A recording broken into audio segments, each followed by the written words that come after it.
it would be the thing that we're going to do right now. It would be really good if you put these in your notes. So let's go back to 1-7, and we're going to go to this. We're going to go to this. There it is. This is in the book. This exact chart right here looks exactly like it. It's right in the book. But I would write them down and put them in your notes, okay? Because you go home, right? You start, you're working on this worksheet. You may not want to have that big old book out just for this. So I'd write it down. But while you're writing them down, let me explain them. Don't get ahead of me, okay? Don't get ahead. You'll have plenty of time to write this down. But let me explain to you what these things mean. First thing we're going to talk about, see this row right here? All the T's, see that, all those capital T's? That means what? The total surface area. Now, yeah, let's just use what they use, okay? T. Now, this is the total surface area. So, for instance, if I had a box, just happen to have a box here.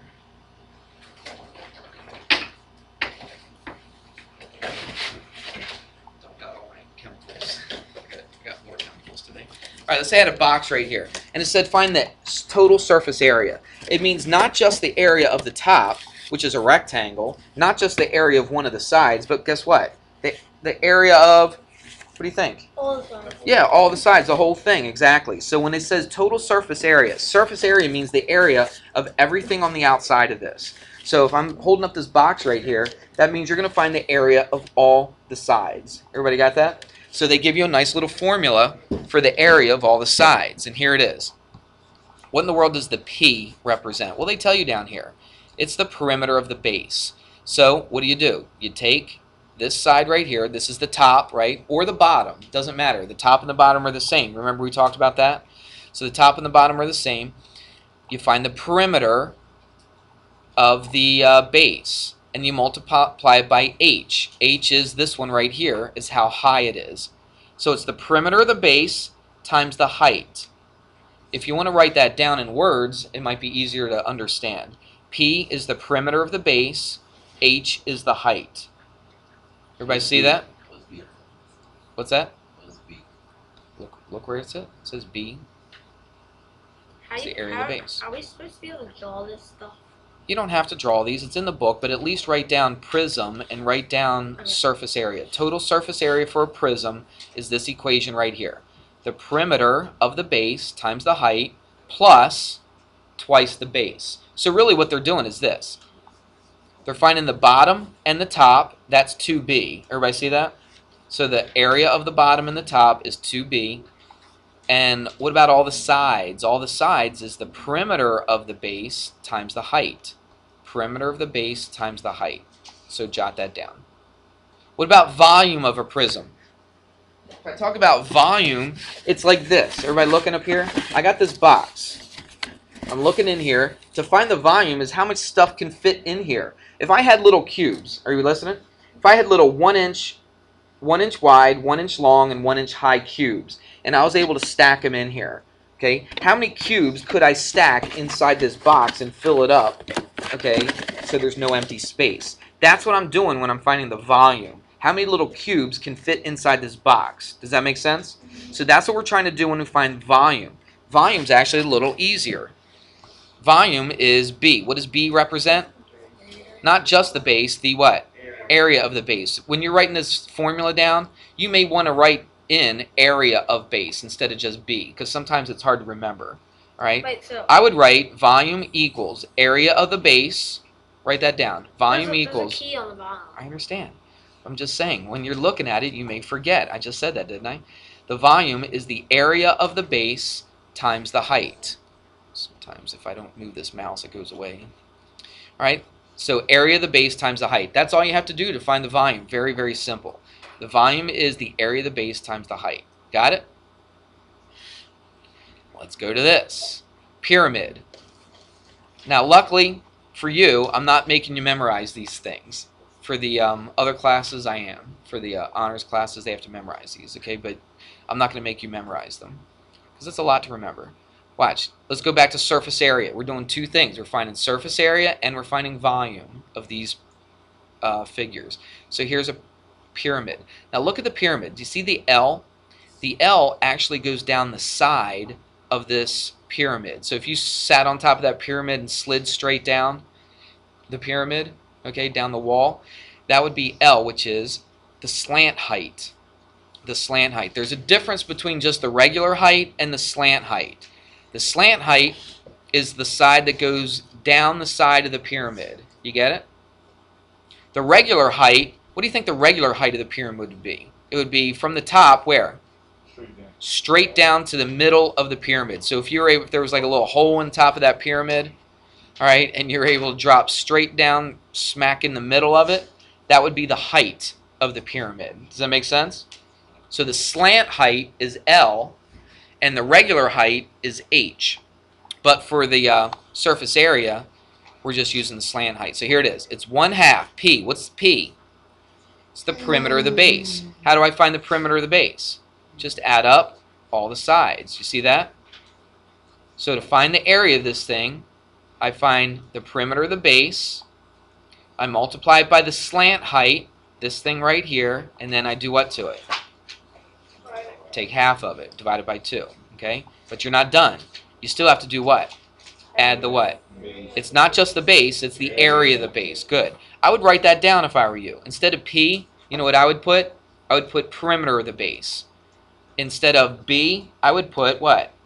Area of the base. I know the little key is down here, I understand that, but sometimes it's easier just to look at your formula and then you see exactly what it is. You don't have to keep referring to this thing down here. Make sense? So what would I write down? I'd put total surface area equals 1/2 perimeter of the base times the slant height plus the area of the base. If you can do that, you can find the surface area of the perimeter. You don't have to have it memorized. I'll let you use it on a quiz or a test, okay? I'll write these things down for you. What about the volume? The volume is 1/3. What's the B stand for again? Not just the base, the area of the base. Right, so write that down when you write it down. 1/3 the area of the base times the height. Now, which height are we talking about? Are we talking about this slant height down the side of the pyramid? No. We're talking about from the top, what? Straight down until you hit the middle. All right? And they'll show you that somehow on the picture, okay, that particular height. Make sense? You got to make sure you know the difference between the regular height and the slant height. Let's go to cylinder. Look what we have. It's 2 pi RH. Well, what does the R stand for? We've talked about that before, the radius. And the H is the height. Okay, there's the height, there's the radius.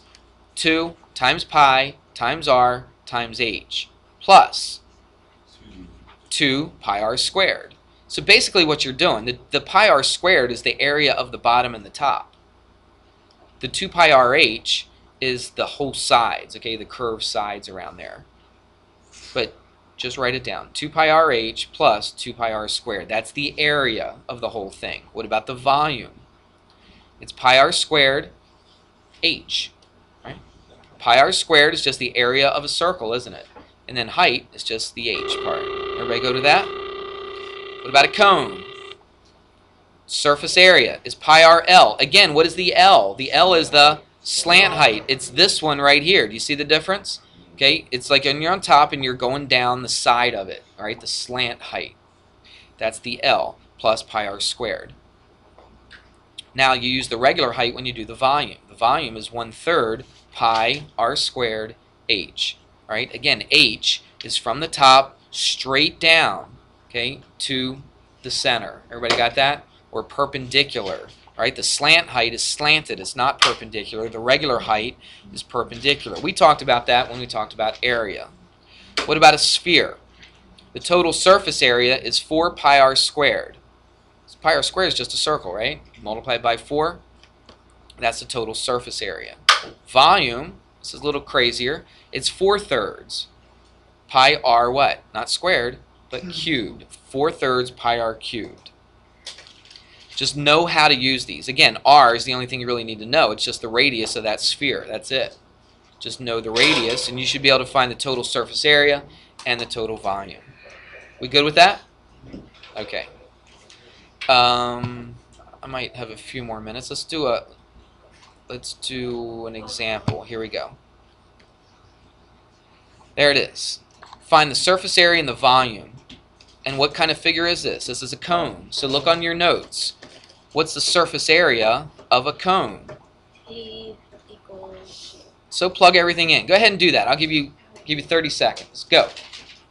Do it. You got the equation in front of you, don't you? You should have written it down in your notes. Surface area of a cone. Write it down. Here's the numbers. Plug everything in. See what you get. Do it quick. Everybody should be doing this. What's that?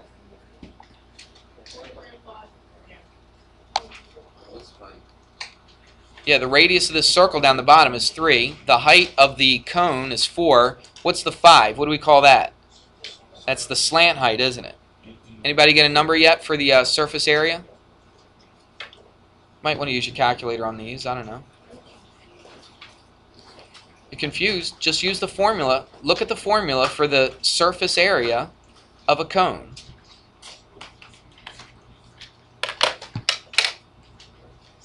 That should be the surface area of a cone. But you should have looked in your notes to find that, right? Because I told you to take notes when we were doing that stuff. So look that up. Plug the stuff in. So what do? You put in pi. What do you put in for r? 3. What do you put in for L? 5. Okay? Yeah, you'll need a calculator.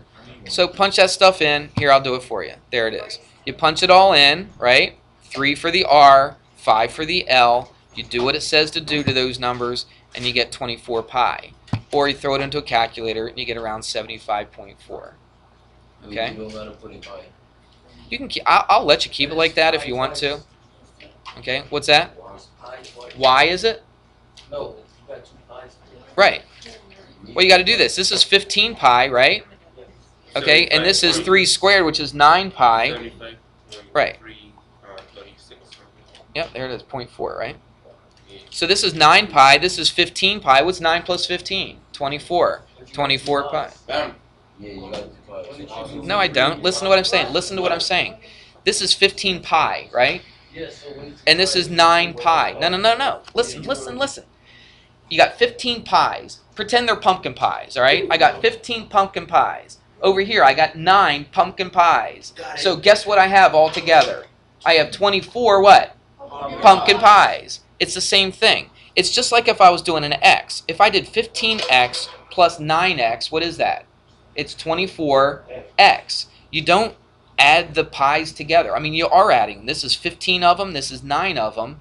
9 plus 15 is 24 pi. Okay, you don't put another pi in there. There's not 2 pies. There's actually 9 of them.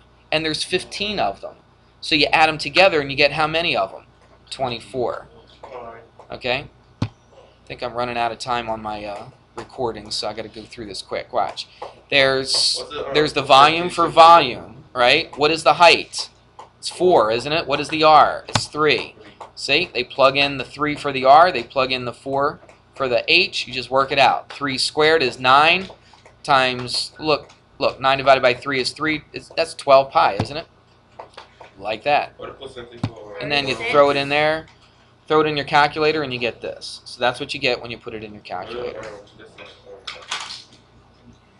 Hold up, I'm going to have to stop my recording because it's going to go over if I don't stop it now. Alright. Yeah, I'm getting close. Alright, we'll stop this. You can go back and look at it on how to put those things in. Go back to YouTube tonight and look at it, and you can see what to do.